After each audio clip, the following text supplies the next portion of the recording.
Susundan ko lang po yung mga tanong ko kanina, kabayan, Nueva Okay Ecija. Opo.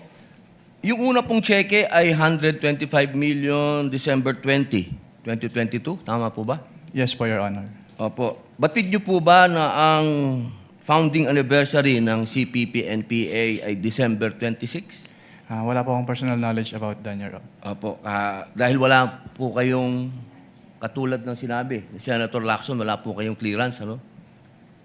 Pangalawa, second check po, 125 million, January 31, 2023, tama po? Yes po, Your Honor. Opo. Ang NPA founding anniversary po ay March 29. Batid niyo po ba yun? Wala po akong personal knowledge about that, Okay. Your Honor. Third check, 125 million, April 18, 2023. Tama po ba? Hindi ko po matandaan yung date po ng check eh.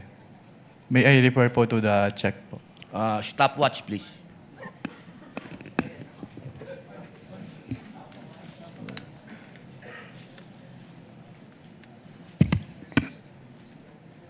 April 18, 2023 po, yung 125 million.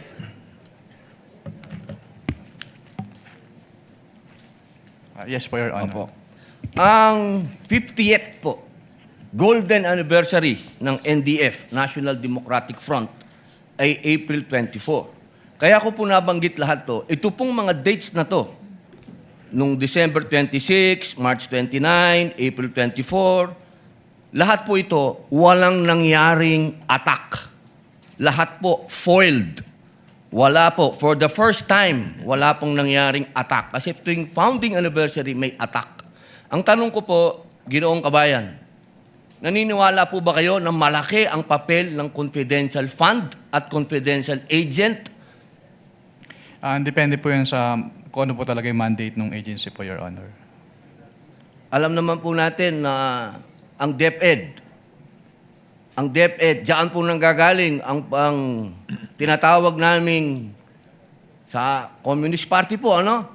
Meron po kasing pangkat gerilya, ang pangkat politikal. Yung pangkat politikal, yan po yung mga estudyante na nanggagaling sa universidad.